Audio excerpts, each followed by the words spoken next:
Daniels, he's going to keep. He's going to walk into the end zone. Here comes one to the cup. Left-hand layup, good. Kansas is the 2023 WNIT champions. This is the Jayhawker Podcast, presented by the University of Kansas Health System. Welcome to another edition of the Jayhawker Podcast. I am Greg Gurley along with Wayne Simeon. Jayhawker Podcast brought to you by the University of Kansas Health System. We've had a bit of a hiatus. Haven't done one of these in a while, but thought it'd be good to get here, talk a little bit about April and May since we've been on, and the massive changes that have happened to Kansas basketball. First of all, welcome back.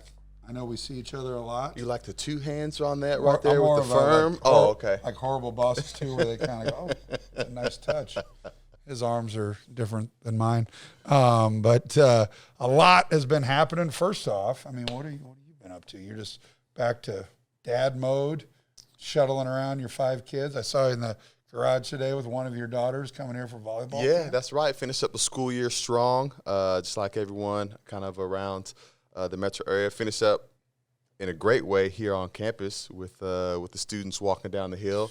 One of the most storied traditions in all of higher education. So awesome. We had great weather to be able to do that, and went down to the lake for a little bit, Table Rock Lake with the fam. Catch some fish. Yep, caught some fish and enjoyed that time down took your there. boat? Yeah. Did some fishing, and now locked in for June and July, and students getting back and camps getting going. So yeah, we're ready for the summer. We're going to talk a little bit about basketball, and then our guest will be Brian Hanni, my radio partner and the voice of the Jayhawks, who has his big event coming up next week, which is the Rock Chalk Roundball Classic in its 15th year. Brian does an amazing job. We'll get into all that. It does make me feel like I don't do much because of the amount of time and effort that dude puts into it, and all of his, well, he doesn't have a lot of free time, but he figures it out. But it'll be fun to have Brian with us to talk about a great cause that also selfishly benefits KU athletics, to where we get all these guys back. You know, you get Devontae and Svi and Greg Ostertag and sometimes Darnell Valentine and just you name it, they come back. And we get them to, kind of come through here, see some folks, and it's always good to see that alumni come back. Yeah, it is. And, we have different opportunities to do that during the season. Like we just finished celebrating 125 years of Kansas basketball. But not everybody can make it back during the typical basketball season because we got guys playing overseas. We got guys involved in the NBA. And so this summer event does provide another opportunity for our former players to be able to come back, not just to watch a game and see one another, but also to partner with Brian Hanni for an incredible cause and helping kids battling cancer. And quite honestly, it's better for you and me because we get more time with them. Because on a game day, you're doing stuff, I'm doing stuff. It's hard to really get some real time. So Thursday, we'll have the game, then we all go to 23rd Street Brewery, and you get to sit down and really talk with guys that you don't ever see. And that's what kind of gets lost in all this. When it's great to have guys come back, but we're in the locker room, you say hi, what's up, and you go on to the next guy. It's just hard. So the Rock Chalk Roundball Classic is a gem for our university, for our city, for our alumni, and most importantly, it helps out 6 kids and their family that are struggling with cancer that Brian is able to help them financially. And it's got to be mentioned, 15 years. Like, that's a long time. Like, Crazy. You and I have been a part of, different philanthropic, organizations and events like that. And, maybe it gets to 3 years, maybe it's just a 1 year, but 15 years, that is impressive. And 4 of those years he was living in Lubbock. So this is like the one time that I'll really pump up Brian Hanni and be nice and not make fun of him or whatever. But I say make fun of it. It's more of a, when you're around somebody as much as you and I are around each other, or as much as I'm around Brian, you get that kind of locker room camaraderie where you're for sure. That's what people are like. Are you guys really friends? Because you sure are hard on him, but it's fun and what he does is great. Before we get into next year's roster, let's talk about our NBA guy who's left, Christian Braun. And I think the interesting stat that it's starting to get some some cred right now is 4 guys in the history of the NBA have accomplished what Christian could accomplish. Winning a national title and then being a rookie in the NBA and winning an NBA Finals. Can you name the 4? I want to say 2 of which are legends. We'll go Magic Johnson. Correct. We will go. I'll give you one that you're not going to get because I knew it because I was a Laker fan back then. It's Billy Thompson. Oh, okay. Played at Louisville. Okay. Was a bench player. Solid. Yeah, no, he was solid. Good player. So you got Magic and Billy from the Lakers. Mm-hmm. Who else? Go ahead and throw them out there. Most world championship, most NBA Finals championships of any player ever. Kareem. No. Oh, Bill Russell. Bill Russell. But is Kareem one of those? Because I'm thinking UCLA. Well, Kareem won. Well, he went to Milwaukee first, so he didn't start out as a Laker. And then the other one is a little more difficult to get, but Henry Bibby. Played at UCLA. There's a UCLA guy for you. Yeah. So Mike Bibby's father, who unfortunately ended one of our seasons, 1997. But it's Bill Russell, Mike Bibby, Magic Johnson, Billy Thompson. I'd love to see Christian's name added to that. That is an impressive list. It shows you how impressive it is that you got to go all the way back to Bill Russell and the most recent one being Billy Thompson. Yeah, and I will say even more impressive for Christian Braun, like he is a legitimate contributor to the best team in the NBA. Like, you know, I wasn't on a national championship team, but I was a part of an NBA World Championship team my rookie year, but I didn't contribute nearly as much as Christian Braun is. Like, he's a key factor. Him and Bruce Brown are like the first guys off the bench on the perimeter, and he goes in there and he had to guard Kevin Durant. He's had to do some things that you just don't see. There's no other rookies doing what he's doing, especially right now. So props to Christian Braun. While we're talking about Christian, his brother, Parker, is one of the, 6? How many new guys we got? I should know this. I know Bill was on a podcast the other day. He even got it wrong because he goes, I think we lost 7 guys, and Jeff Goodman goes, well, it's actually 8. Hey, we'll bring another Brown in here, man. Last time we had one, we ended up being national championships. Man, let's add one here to this roster. As we kind of go through all the transfers, Parker, 2 years in Missouri, 2 years at Santa Clara. Now we've got him. He's 6'9", and that was several reasons to take Parker Brown. One of which is 6'9", 6'10", athletic. And after Zuby and Ernest's departure, we needed size.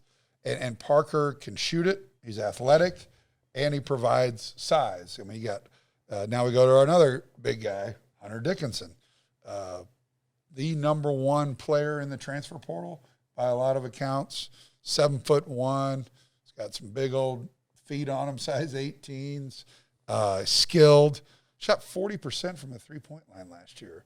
Not a guy we want to shoot a lot, but he can step out and hit that kind of trailer 3. Yeah. And that, you know, I don't like it as much because it takes a good offensive rebounder out of the block. But if you make 40% from a 3-point line and you shoot 2 or 3 of them a game, I'll take that in a heartbeat. Yeah, I will too. It creates space for a lot of other people where we've seen other instances where we've had a big that doesn't have the perimeter range, and it allows the guy defending him to sag back in the lane, maybe even below the free throw line, to kind of clog things up for other guys that like to dribble, penetrate. So I think that just even if he doesn't come in and shoot a ton of threes, which I don't imagine he will in the system, it's like 2.5 a game. I think that's a lot. That's a lot. But I would have loved that. It'll create space because he's a capable shooter, and you're going to at least have to have a big up on him. Yeah, you got to respect him, and that'll open up the lane, like you said. And Bill, since Doak's been gone, has kind of incorporated more of the 4-round 1. And last year it was almost 5-round 9. I mean, it was KJ, but he loves the space, loves creating angles. And Hunter, the ability for Hunter to set a screen, and you got to decide, do you go with DeJuan? Do you go with Nick Timberlake? And let Hunter have a free run to the basket, which is why Ernest was so successful last year. You got to make a decision, and Coach Self is great at putting people in a position to have to make a decision quickly, and DeJuan's the best reader of anyone in the country, and I think DeJuan deserves a lot of credit just for being here, getting Hunter Dickinson. Hunter Dickinson even said it. He goes, I talked to DeJuan Harris a lot. I love the way he plays. I love to have a point guard that is a pass first, second, and third guy, and maybe shoot it on the Every fourth big would say option. that. And so it's a dream come true for a guy like Hunter Dickinson. He's going to come in here. It's going to be a shock to his system. Bill's coaching style is, hey, you still got to earn it. You're the number one player in the portal, and I'm going to tell you all the things you want to hear. But when you get here, you're going to do it my way. And it's going to be not that Juwan Howard was. I mean, they definitely have different coaching styles. Yeah, I think he wants to be coached though. Well, I am excited, obviously, about getting Hunter Dickinson and having a dominant big, a 20-10 guy be back down in the paint. I'm equally as excited that he's coming from a program and a conference that values toughness, rebounding, and defense. We saw how well Kevin McCullough was a plug-and-play transfer guy. Perfect. Because he came from an environment that was very similar here. Play hard. Yeah, and defense. Very similar. Remy, we love Remy. Helped us win a national championship. But the learning curve was a little steeper for him because the culture and the expectations were significantly different. But everyone's going to have Arizona amnesia with Remy. Oh, yeah, for sure. They're going to forget about For sure. all the things that happened in sure. November. Because the little March run was fantastic. But as we're talking about someone that's easier to plug and play, and I think this is going to be important for our fans to consider in the portal era, is that as we're looking and evaluating different guys in the portal, fit is going to be important as well. Because if you bring in a guy that, again, doesn't come from a model that values defense, hard work, gritty, toughness like Coach Self does, it almost takes as much effort to help those guys unlearn the way they had been playing for 2 to 3 years at another school as it does to have to teach them to learn how to play the Kansas way. And I think Hunter might be ahead of the curve because of Big Ten. Juwan Howard has a measure of that, and so hopefully that'll accelerate his transition to being a Jayhawk. You couldn't have drawn a better parallel than Remy Martin and Kevin McCullough, because he had 3 years at Arizona State, had to learn Bill's ways. Kevin played for Beard and Mark Adams, who are defense and basketball IQ and play hard. So plug and play. We're talking about transfers, but Kevin, not the most important guy, but he's probably the second most important. He won at least 4 games for us defensively in late game situations. Exactly. At least 4. And then and that's defense. Yeah. I remember that, what was it, the NC State or the Wisconsin game, he makes a 3 to go to overtime. The Texas Tech game here at home, he wanted the ball more, won that game for us. So Kevin coming back, not only you get a guy that you don't have to worry about. Bill won't yell at him in practice because he always does the right thing. But with 3 returning guys, you need a locker room guy. And this is not a knock on DeJuan Harris. He's a great leader, but he's a leader by example. He's not the most vocal guy. KJ, leader by example, not the most vocal guy. Kevin can run this locker room. He can see what Ochai did 2 years ago. He can see what Jalen did last year. He knows how to control this team and run this team. Bill can go to Kevin and be like, hey, do this, this, or this, talk to the guys, and it's done. If Kevin didn't come back, I don't know who that guy would have been. I would consider Juan to be a security blanket. Kevin is in that category for me as well. For sure. In a lot of ways. On the court, off the court, experience, leadership, all those type of things. So it was a huge, huge get for him to return, which I think elevates Kansas even several more notches up into being a legitimate national champion contender. So let's talk about some of the other guys. Nick Timberlake was the first one to really sign up. Transfer from Towson, about 6'6", can really shoot it. I've watched some film on him. He's bouncy. He can get a shot off quick. Plug and play. He's going to come in there like a Grady Dick and be that shooter. He can get it off quick. He knows how to play because he's been around, albeit at Towson. Don't let that name fool you, because a lot of people, and I'm hearing that when he initially signed, like, Towson, we got a guy from Towson coming in. Okay, let's not forget that we peeled a guy from who was committed to Towson years ago, who ended up becoming National Player of the Year in Frank Mason. Right. So we got some good Towson history. can get dudes, and we had to beat out with the likes of UConn to be able to get Which Nick is Timberlake 80 here. miles from his hometown. 80 miles from his hometown, and they're defending national champions. So don't let the name on the resume of his previous school maybe dilute what you think this kid is capable of, because he's elite. I think the public is starting to see it the way you just said, because it used to be when you and I were coming up, it was Michigan and Duke and Carolina. Those are the guys that put people in the NBA. It's not that way anymore. It's guys that started at Towson or at Grand Valley State or whatever. Go to an NBA roster and look at some of the schools that these guys came from. A lot of blue bloods, no question about it, but there's a lot of other ones that you've never heard of. I used to be great at this and be able to pick like, oh, that guy went here, here, and there. Now it's really hard because they a lot of movement, but it doesn't. If you can play, you can play, and people will find you. It reminds me of I think about someone in our league, Adam Flagler, who's been a thorn in our side at Baylor for years. Presbyterian. Started out at Presbyterian. I don't even know where that is. I don't know either. It's like that other school I'd never. Incarnate Word. I didn't even know. Oh, that's in San Antonio. You knew that? Yeah. Okay. I didn't know that. I didn't even know what that. Because I saw a sign when we've been down there for Final Fours. Oh, our Incarnate Word's here. It's like they beat somebody, or there's been the New Jersey technical. There's schools all over the place that put guys out. Yeah. So, but Nick Timberlake's a guy that I'm excited to see. Here we are, the last day of May, filming this. This weekend, all of our guys will show up. There's one or two. Moving day is Friday. Got some guys moving in Friday. There's one or two guys that can't be here till later. I think one of which, Parker Brown won't be here till later. He had to, because he's graduating from Santa Clara, but a few others. But everyone's basically going to be here. And you and I have gone over to practice before all this happened, and the practices weren't much because there weren't many guys left. Jalen Grady and Kevin were all gone, and it was basically. And we were even scratching our heads thinking, we don't even have a team.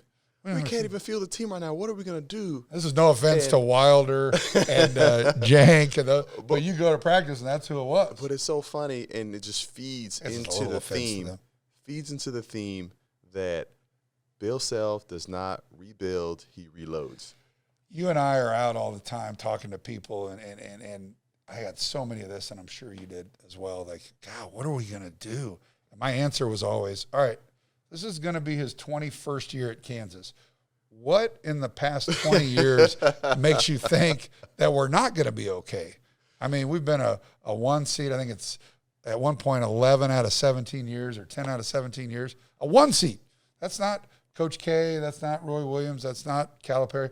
I mean, it's crazy. So reload happens every year. He figures it out. It's different now because you got to do it with transfers. It used to be it probably used to be harder. It'd be an interesting question for him.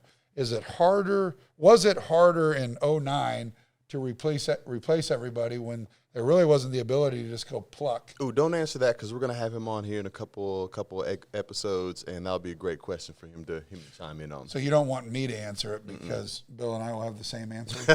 I don't know if that's your accurate. answer might be better. All right, So we've gone over Nick Timberlake, gone over Hunter Dickinson, gone over obviously Kevin McCullough, Parker Brown, Arterio Morris, a guy that was a top 20 recruit. We didn't get. He goes to Texas. You get a seasoned guy that knows the Big 12, albeit that's like Kevin McCullough, athletic. Playing at Texas last year, you had Hunter, you had Marcus Carr, you had Rice. So you had a lot of guys fighting for time. Mm-hmm. So we didn't see, even though we played Texas 3 times last year, I didn't really get to see Arterio a whole lot on what he can do. Athletic, quick twitch, can shoot it, but never really showed it simply because of the lineup. But really excited to see Arterio. Yeah, and he's one of our transfer guys that I'm a little more curious about. We've seen how we've been able to deal with the top player coming out of the portal, whether it's a Remy Martin, Hunter Dickinson. We've seen what a player like Kevin McCullough's looked like, who's been at a place 4 years, had some experience. He went to a Final Four at Texas Tech. Right. Came here to play alongside Jalen Wilson and to win a Big 12 championship. We haven't had a guy like this in the portal where Arterio Morris coming out, top 20 player in high school, really, really talented. Freshman year maybe didn't materialize the way that he thought and is looking for a new opportunity, not being the number 1 player in the portal, but also not having a ton of experience. And so this might, out of the grand scheme of at least what we've been exposed to portal-wise, is a scenario that we haven't seen that's got my attention. And so I kind of want to see how this plays out a little bit, but obviously a really, really talented guy. You don't end up at a place like Texas. You don't end up top 20 at a high school if you can't play. And so it'll be interesting to see what that transition is like for him coming to be a Jayhawk. Got 4 freshmen as well. The one guy I'm really excited about, just simply because I've watched some film, haven't done a whole lot on the other guys, but Marco Jackson. He's to me, looks like he's about 6'3", athletic, big body, quick bounce. Didn't appear to be a great three-point shooter, but a guy that seems like a bigger Frank Mason that can kind of bully you a little bit, uses athleticism, create opportunities for himself and others, and just a guy that is strong with the ball. Yeah, and that group of 4 freshmen coming in, of course, we got one that's a McDonald's All-American. We've got some other guys that are highly touted and could be role players coming in early to learn and grow. I'm a little more gun-shy probably on freshmen coming in this year at this point because I want to see them go through hard things. Yeah. And one of the things that I think that's really going to serve us well to that Puerto Rico trip, all right, yeah. And I'm sure people saw that on our schedule. The team's going to be going to Puerto Rico in early August. That is not a vacation, all right? That is not just, hey, let's go someplace fun so the guys can enjoy it. That has as much strategy in scheduling as the non-con does or the preseason tournaments. And the timing is perfect. Perfect. Got 3 guys coming back. You get 10 to 12 extra practices, like real practices that you can go. Remember, I look back to Italy. I look back to the time that they were able to go to Korea, South Korea, and play in the World University Games. Those practices were huge. Then you go on a plane, you're there for 8 days, you're in hotel rooms, you get a little sense of camaraderie. The guys get to know each other. They're all going to be here, but then when you actually go and you're essentially a man on an island, it's just Kansas basketball and about 50 of us. I'm not treating it as a vacation, but I'll be on the beach a lot. I don't know. I'll send you some pics. Yeah. I'll keep my shirt on. No. Keep the pics, but just send me the updates from the team. I'll appreciate that. But it is perfect timing because you're going to play against men. You're going to play against pros, and they're going to get beat up, and they're going to hopefully get knocked down a notch. We're going to preseason number 1, all the press clippings and all that, but it's a perfect trip at a perfect time. Yeah, it really is. And, they get a chance to work out once they get here in June and July. The 8-hour rule is in effect, so it's not full-blown practices, but the extra practice time, the extra exposure that they're going to get to Coach Self, to the system with one another during that time in August is going to be really valuable, especially for those freshmen we have coming in. Yeah, and the freshman is something that is going to be an interesting dynamic as we move forward because we saw it last year. We had a really good freshman class, but now 2 of them have left because they didn't get the type of time they were expecting, or at least their people were expecting. So it'll be an interesting year because of when you get old and stay old, or you just get old, that kind of pushes you down the line. But it's going to be some of the most competitive practices ever, which is what Bill and his staff love to see. Yeah, and that's something that really helps to develop everyone, right? It helps to be able to develop your veterans in their minutes as they're having to go against legitimate competition every day, and then it also helps develop those younger guys that might not be seeing significant minutes on the court in Allen Fieldhouse, but they're having to really push and stretch themselves and develop going against some of the best guys in the country. I mean, how much did that play a factor for you? I know that was a factor for me, having to go against Nick Collison and Drew Gooden every single day. When I stepped on the court, there wasn't going to be any better guys that I was going to go against because they're there. And, that's one of the disappointing things as you think about. And that's coming from a McDonald's All-American. I'm entirely different because I was basically a nobody. But I played behind Rex Walters and Steve Woodbury and Jared Haas, and I was just scrounging for minutes, having to do what I could do to get my 8 to 12 minutes a game. But this is coming from a guy who's similar situation to what we have coming in. These are all much highly regarded guys, and they need to show patience. But the difference between you and the era you played in, 2000 to 2005, people had patience. Did you ever think about transferring? Well, I mean, the portal wasn't wide open, so. But did that ever enter your mind?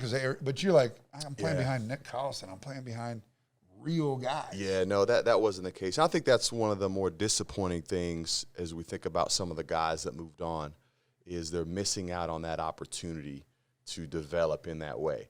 And it's going to be a reality for them the rest of basketball. If you want to play at a high level, if you want to be a pro at any level, whether overseas, G League, NBA, they are going to bring people in over you every single year. They're going to bring in a new draft pick. They're going to bring in a free agent at your position, and they're going to want to see, hey, is this guy going to hunker down and compete, or is he going to look for greener pastures and move on? And that's something that we're going to have to deal with and navigate in this portal era. Hopefully we'll get some reins on it and get it figured out. We're learning, we're growing, and all those types of things. But I will say, I'm excited about the guys we have here. It's a little disappointing seeing some transitions that we've had move on, both on the men's and women's side as well. Right. But we'll just see how it all plays out. Well, it's the age-old, do you prepare the kid for the road, or do you prepare the road for the kid? Well, at the end of the day, you really want the players that you want to coach the players that want to be here, right?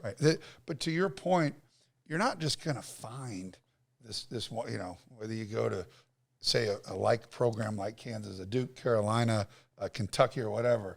You don't think those guys are going to recruit over you or in addition to you, and they're going to roll the ball. The reason they're great is because they have guys. And so do you want a year with the guy and then the next year? That's why I was frustrated with some of our guys that left. Part of the barrier for certain guys was Jalen, Grady, and Kevin, right? And 2 of the 3 are gone. You would think a competitive person would be like, all right, the barriers that I had are gone. Now this is my time to shine. But instead, what do? You go try to find greener pastures. We don't know if they're going to be greener. Kid doesn't know. You're going to find out as part of being an adult. You make a decision, and if it doesn't work out, you got no one to blame but yourself, right? Yeah, it's true. true. That's how you parent. That's how I parent. We do the same thing with our kids, right? Yeah. You're gonna just say, well, that class was hard. Just drop it, and we'll transfer to another school. No. You say, hey, study harder. Figure it out. I'm not going to figure it out for you, right? I mean, that's how you do it, right? Sure. Yeah, and there are lots of variables out there. I like the guys in our pasture right now, but, man, it was a interesting spring. But I will say, as we think about Coach Self's press conference, right, the first time that we heard from him since his episode during the Big 12 tournament, we all knew how good that was, how energized he sounded, how good he looked physically. When we think about the work that he had to do during the spring, Right. that validates what we saw from that press conference. Yeah. It wasn't tongue-in-cheek. It wasn't, Coach had picked his best day that he would feel his best to have a press conference to show people that he's energized and feels good. He actually went out and proved it by how hard he worked, he and his staff, in April and May. April and May is usually a time where things maybe kind of calm down a little bit. Yeah. Those guys were busting it on the road, trying to get those spots filled from the portal. And I think that is just a key testament that what we saw from that press conference is manifesting in a tangible way by what he was able to accomplish during the portal. Well, I'm glad you brought him up because in the last 2 or 3 weeks, Coach and I have had several fundraising meetings and doing some different things. And he's told some of the people we're with that he's reinvigorated. Like I was texting him when all this stuff was going on, like, I said some colorful language. I go, will you have a press conference and tell people that you're coming back? Because I was sick and tired of hearing from people over here and people over there that had a source. This guy's a big donor and this guy's a big donor and Bill's going to retire. And I'm like, I go, would you please have a blankety-blank press conference and tell everybody that you're coming back because I know you're coming back. And when he did it, it was awesome. And he handles it better than anybody. He's so good with the media. And then, but it wasn't just for our fan base. It was for the transfers out there that he had to get. They're probably, and their parents are probably like, all right, Kansas is calling you. Big part of the reason we're going to go to Kansas is because of Bill Self. And if there was some uncertainty there, we ain't even going to take a visit. But that press conference was huge. We played golf twice now in the last 3 weeks. He's still awful at golf, but he's 100%. He's healthy. So no worries there. That's good. But we're excited. like Wayne said, over the next upcoming months, you and I are going to be going to Vegas for Summer League to connect with some of our former players that are going to be involved in the Summer League. We're going to watch the NBA Finals start tomorrow night and root on the Denver Nuggets. Draft coming Unless, up. I guess you're a Heat guy. Are you going to root for your old team, or are you going to root for Christian? You know, there's a Jayhawk on the other team, and for the reasons you mentioned about Christian being on that short list of guys that have done that, man, I gotta go with with Christian Brown in that way. It was tough. It was easier last series with Aaron Miles on the bench. Yeah. He and I were shooting some banter and some commentary back at one another there, and it's cool to see the Heat overachieve and still cheer for them and things like that. But I think I'm going to go with CB on this one. This is the Jayhawker Podcast, brought to you by the University of Kansas Health System, the President Hotel in downtown Kansas City, Power and Light District, and Black and Veatch. Rock Chalk will be back with the voice of the Jayhawks, Brian Hanni. I had this patient. His cancer treatment had him in the hospital for a while.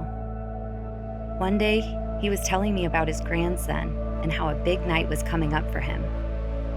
So we arranged to make it a big night for my patient too. I sometimes wonder if I'm doing all I can. Then I help make a moment like this possible, and I know I am. Back here on the Jayhawker Podcast with the voice of the Jayhawks, my radio partner, Brian Hanni. All caps, THE. Yes. The voice. The voice. Jayhawker Podcast brought to you by the University of Kansas Health System. Brian is here just to kind of shed a little light on something that is his real passion project. And before we get to that, kind of, everybody knows Brian. Everybody knows how good of a guy he is. But I don't think people realize how much this guy does. Basketball games, football games, Hawk Talks for football and basketball. When basketball season's over, baseball. And he never says no to anybody except me, I guess, at times when I ask him to do stuff. But Brian donates his time to any charity that asks him. He never I've actually at times on the road, like, I know what you're going to do on a Sunday, and it's something for a charity. I'm like, dude, you need to take some time off. But he is a giver. He gives up his time and everything. And so welcome to the podcast. Wayne and I are excited to talk a little bit about the Rock Chalk Roundball Classic. Thank you, buddy. Thanks for that intro. This is fun for me. These are two of my original broadcast partners going back to Rock Chalk Sports Talk back in the day. Yeah, we used to have so much fun. And then obviously last 7 years with you has been a treat on the Jayhawk Network. But thank you for having me, and thanks for the platform to talk about Roundball. As you said, we've been doing this for 15 years, which doesn't seem possible, going back to 2009. But to see the way it's grown and to see the way our former student athletes, like you two guys, have latched onto it and are giving back from their position of influence means the world to so many. And it's been able to raise some life-changing dollars for these families. And as you look at me and my body, how it's a horrible, horrible look. 15 years ago, I played, I think. You did. 2 or 3 times. It just wasn't worth it for me as far as injuring my knee or getting dunked on by athletic current players or real soon-to-be former players. And I'm like, I'm now going to either coach, or now I have the perfect role. I get to broadcast the Rock Chalk Roundball Classic. That's right. Make fun of all my friends that look like me. Now, there's a lot, the Ben McLemores, everybody can run and run and run. But there's also a lot of tubby people like me that go out and play. And perfect scenario to give me a mic and make fun of those who try. Which you're fabulous at. Yes. So we're so glad you're There we coming go. back. Danny Welniak, Scott Reese, and Marlia Campbell helping on that statewide telecast with the great Greg Gurley. And Big Dub was one of our head coaches last year. He's going to be helping with the dinner this year. Did you win last year? We did win. He's got a Go through your team that won it last year. Who were the stars? Give me. You know what? I don't remember. It's usually I about don't 3 remember guys the that roster. dominate. It's Yeah, usually right. Mario Little, Ben McLemore, Devontae. Devontae, somebody that is in shape and they can run. And the scores are usually 150 to 148. Well, that's how much little coaching I had to do, is because Right. the roster was so robust. I just remember enjoying seeing one of your former teammates, Greg Ostertag, Who's going to be back, right? Yes, he's the head coach. Get out there. And, Brian, you gave Greg and I credit for being a part of this for such a long time.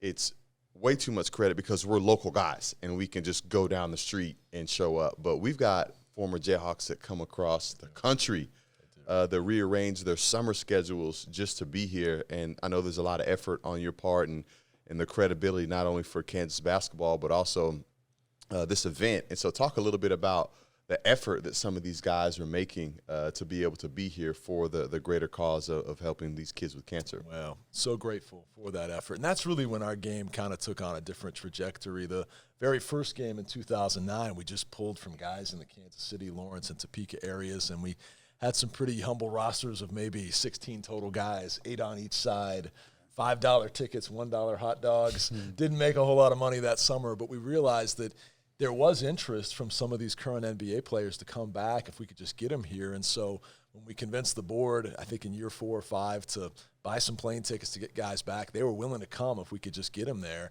And they saw it as kind of an annual summer reunion to get back together in the name of a great cause, but also see Coach Self, come down to Fieldhouse, have a good time with their KU brethren, and it kind of became an annual summer staple. But you're absolutely right. I mean, we've got several guys that as soon as they're done with their basketball overseas, they're trying to see if the calendar lines up to get all the way back to Lawrence, Kansas, or in the case of Devontae or Svi or somebody like that, no matter where they're at in the NBA that previous season, this is on the calendar year in and year out, and we're so grateful. You know, the guys like Wayne Simeon or Cole Aldrich or Ben McLemore, who year in and year out have had a heart for this cause, not just in the month of June when we do the game, but if we have a kid that's going through chemotherapy and he's up against a major surgery coming up, I can shoot a text any one of those guys, Devontae as well, and they'll send me a selfie video to pump up that kid before he heads in to face something that seems pretty daunting to anybody, let alone an 8-year-old. So that's the type of heart that these men and women, because we do have KU women's players as well, have for this cause and giving back. And for me, as the event director, it's some of the most rewarding stuff every year is seeing some of these former student athletes recognize the position of influence that they still have to give back from, even 20 or 30 years removed from their career. And I know you as a person of faith and a life in ministry, and it's neat to see guys understand the gifts they've been given and the ability to turn those back around and give to others in need. And so that's been so cool. And I think you would agree, you both probably would.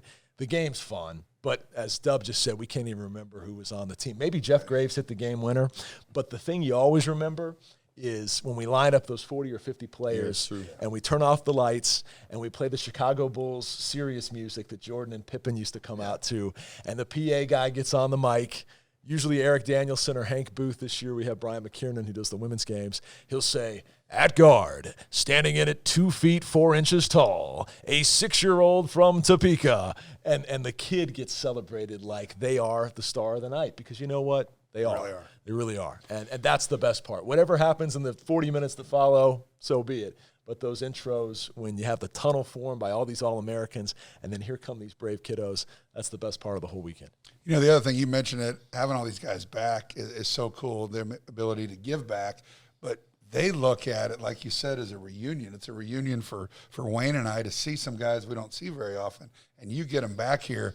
But I think if you really ask Devontae or Svi or any of these guys that are in the NBA, they miss it. They miss being in Lawrence, because you don't ever get treated like, if you're in the NBA, you make a lot of money, it's cool and all that, you don't get treated like you do here. And they love coming back. And I've almost noticed that a lot of guys don't necessarily know who you and I are. They know we're the guys that have a headset on and we talk, whatever, but they don't really know us. Right. Some do, some don't. But they come back and they're like, they love just to see a familiar face. Yeah. Because, Wayne, you were in the NBA, it's just not the same. And when they come back, they love to give back, but they love feeling the love.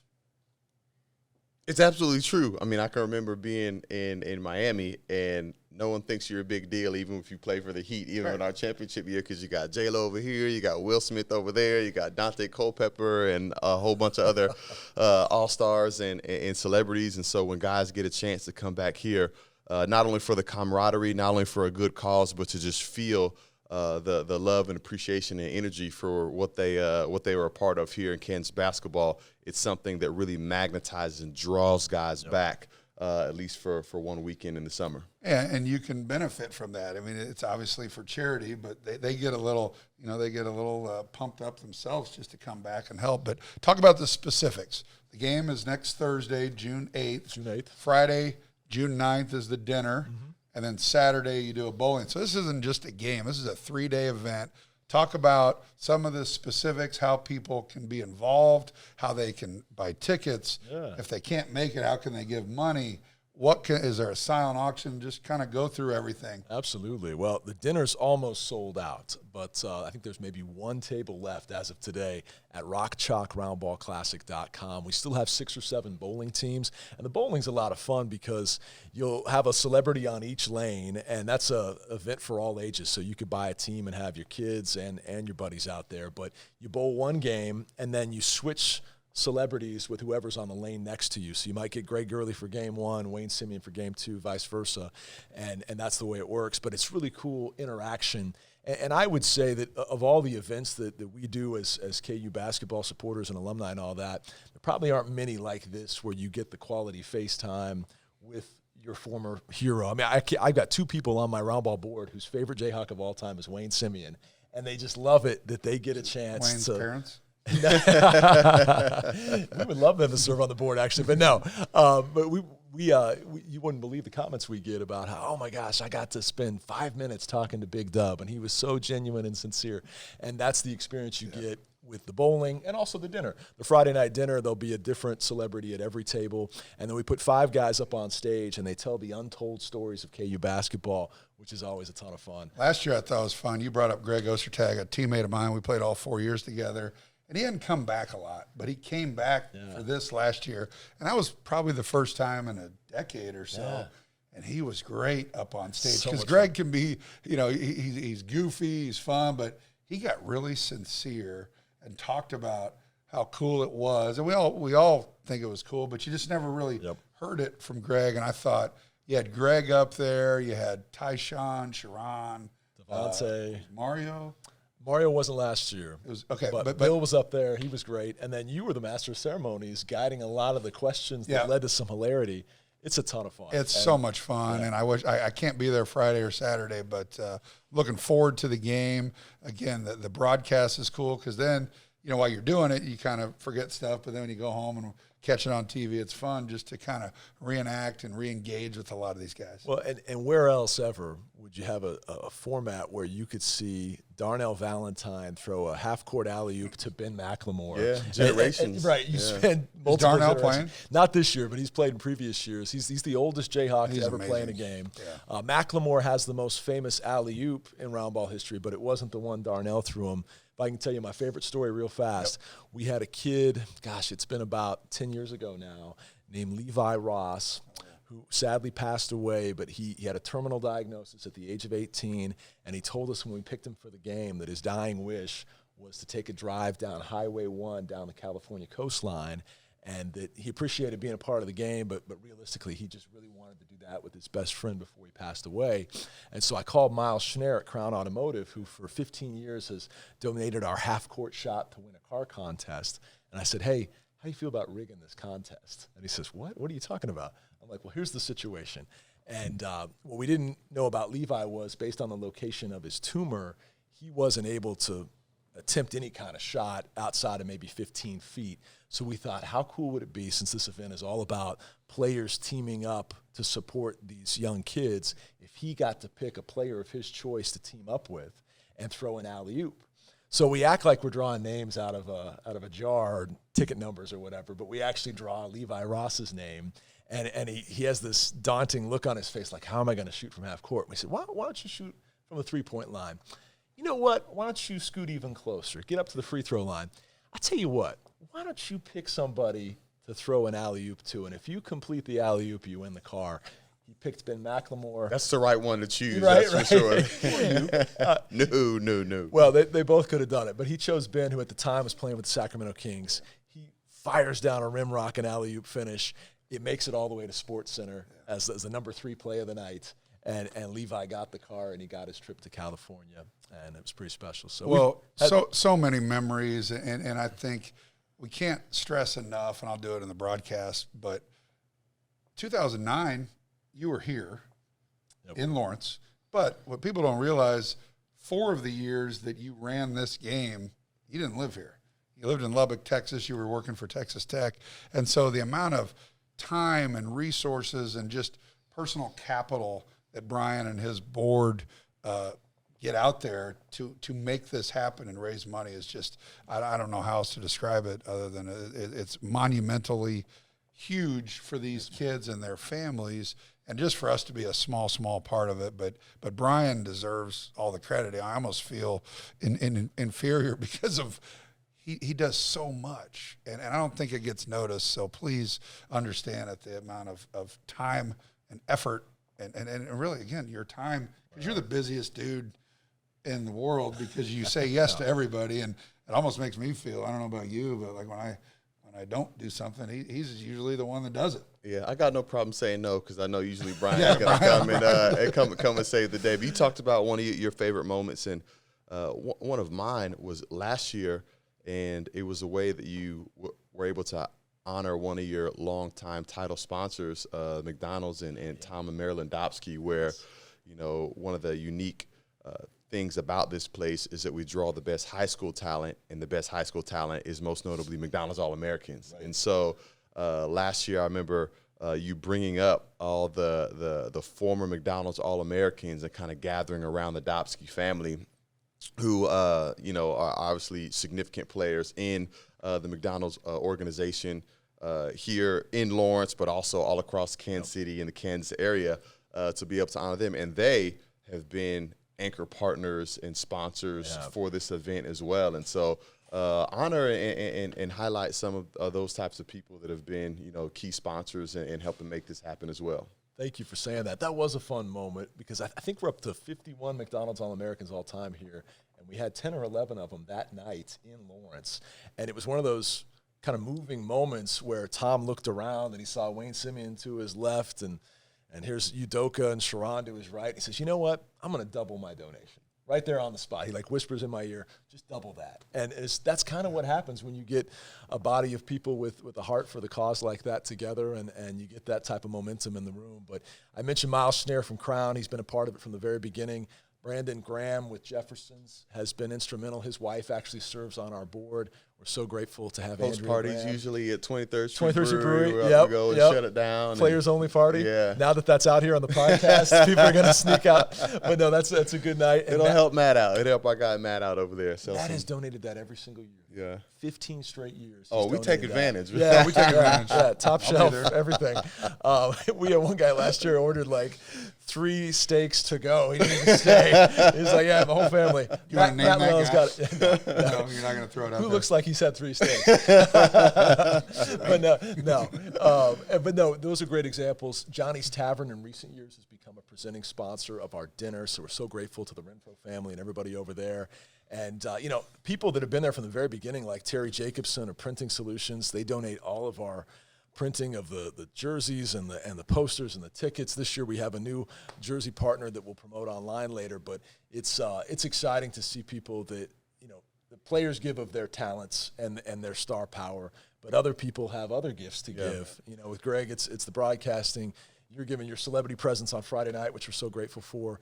But then there's these businesses that give of their resources too, and it wouldn't be possible without it. Royal Crest Lanes for 3 straight years has given us completely free bowling to make sure we don't have any costs up front and maximize the amount of donations, and so we really appreciate them as well. I think what we'll do here on our pod, we'll get the website and put it up there. So because there's so many people that will be involved personally and physically, but people watching this podcast that just want to give back, that aren't going to make the game or the dinner, can get on your website and give back. And let's try to, you know, all of this is fun talking about it, but it's about the 5 families or the 5 kids that you honor is it 5?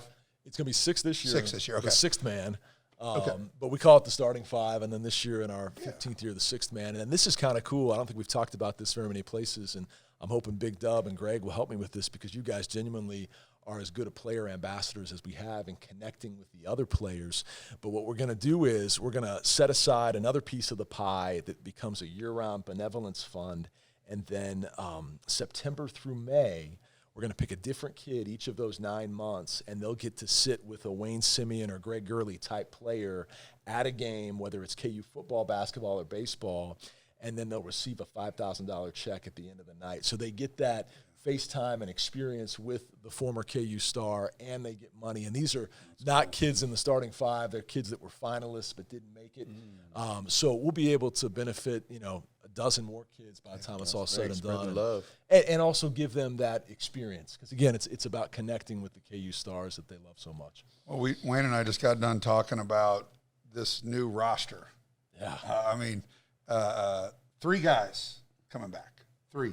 We've never seen it before. Man. We've had times where all 5 starters go away. We've had to replace them, but this is crazy, and it's the way college basketball is headed. So I wanted to get your take on, obviously the guys that left, but the guys that we got coming in, plus a great freshman class. Man, no doubt. And thanks to the generosity of one of our great donors, Kent McCarthy, we're going to have the entire current team at the Friday and Saturday events of Roundball, which is really, really cool. So big thanks to Kent and Missy. We appreciate that. But as far as the take that I have on this roster, I mean, you've got not only as talented of a team in the country as there is, but the experience of that talent. The fact that these are all 22 and 23-year-olds. And what did we say after the national championship? It's hard to get old and stay old. And stay old. And we're getting old. We haven't really stayed. This is brand new old, but it's the way of the world. Yep, it really is. And, when I think about the starting lineup, you might have arguably the best point guard in the country. You might have the best lockdown perimeter defender in the country in Kevin McCullough, the best center in the country. All these guys individually at their respective spots might be the best at what they do in the nation. And then you put together the sum of those parts, and man, does that get exciting. Obviously, you've got some shoes to fill in terms of perimeter shooting, and hopefully we'll be able to do that with Timberlake coming in and the likes of some of these great freshmen coming in as well.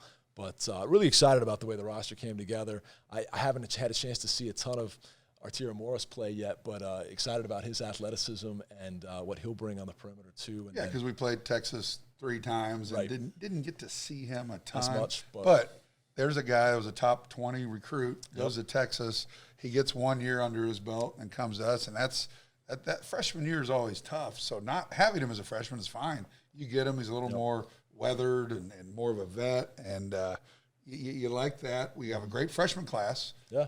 El Marco Jackson is the one I'm most excited about, but they're all going to be great, and we've got depth. Because what were we missing last year? We just never had the depth, and now we've completely flipped it, and I think we have it now. It just didn't seem like we had the typical firepower 7 through 12 on the roster that you've had on most Bill Self-era teams. And while the firepower this year will be a little bit younger at some of those spots, it definitely looks like it has high upside, and that's really, really exciting. We got another Brown in the mix, too. We do, yeah. Braun, the way it was his name when I was in college, but now he changed it for some reason. I know Jeff Van Gundy said that in the broadcast. I was like, that's so great. It was Donnie Braun, but whatever. Wayne Samayan. We're just going to change your name. Okay.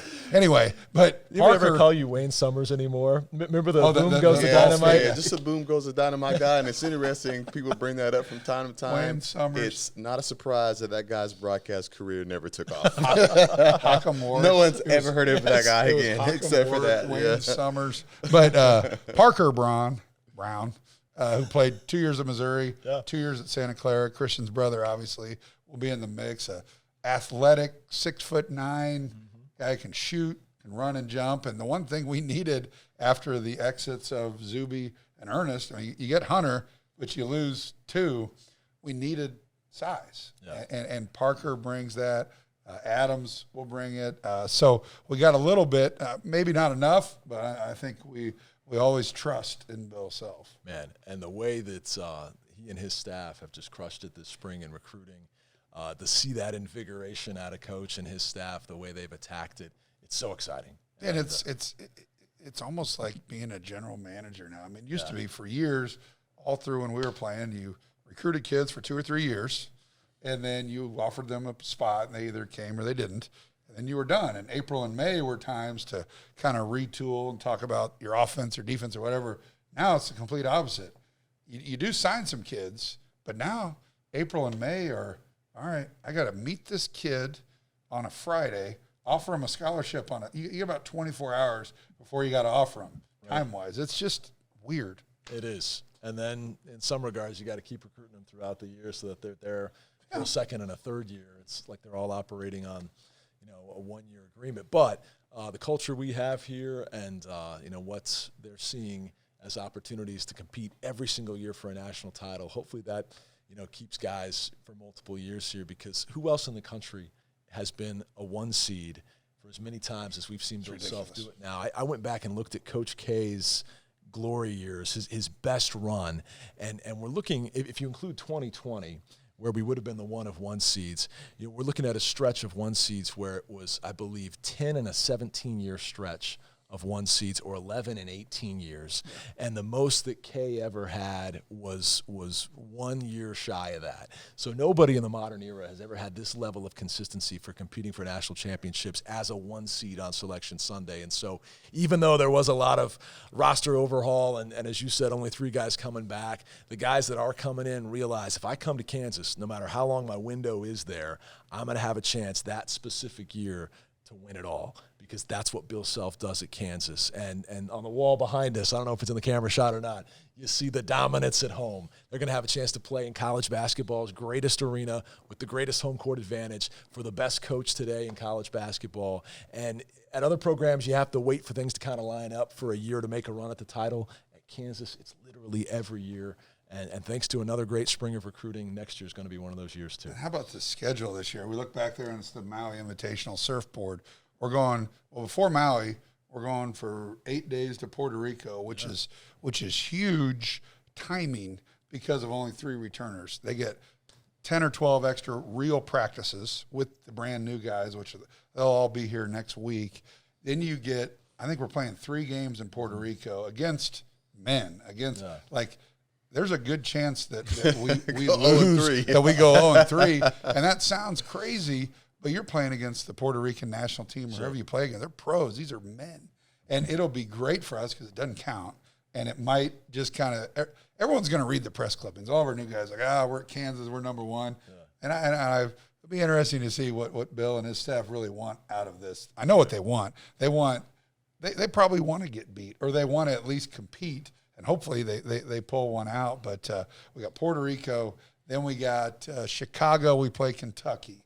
Then we've got Indiana at Indiana. We got Missouri and Connecticut at home. The national champion Connecticut Huskies at home. Then we go to Maui. Wayne and I were talking before the show. The toughest field ever in the history of the Maui Invitational. Like usually, we're the 1 seed. We play Chaminade. So you're in the semis. I don't know who's going to get Chaminade this year because it's Tennessee, it's Marquette, it's UCLA, it's Gonzaga. Who am I missing? There's 2 more that are really, really good. No Duke. No, Purdue. Oh, Purdue. And today's we're going to find out if Zach Edey comes back. Today's the deadline at midnight tonight here on May 31st. So we'll see if we're going to play against that monster, that 7'5", skilled big guy for Purdue. Greatest Maui field ever. That's saying something. That's like saying greatest Cooperstown class ever, because they're all good. But we really have to look back and see if there's anything close. I mean, that's amazing. Yeah. So we're gonna have a fun year. Before we let you go, football. Brian, like I said, multifaceted. Does football, does basketball, all the Hawk Talks, all the baseball. So he is Mr. KU. How much can you talk about the Kansas football team? Is it still being constructed, I think? Well, they have added some recent pieces, yes. But we can talk a lot about what they have, because this is going to be one of the most exciting offenses in the country to watch. I think they could score 40 a game. You've got a Heisman Trophy candidate, a legit one, that I think could give Kansas its first Heisman finalist since David Janes back in the 1970s. And on top of that, Jalen Daniels is just such a great charismatic personality. He's an excellent leader.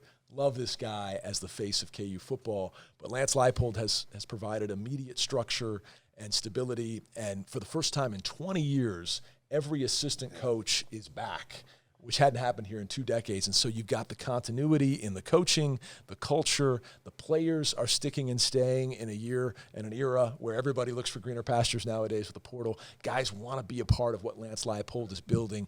And, with your top 5 or 6 receivers back, Devin Neal's a first-team All-League running back from right here in Lawrence, Kansas.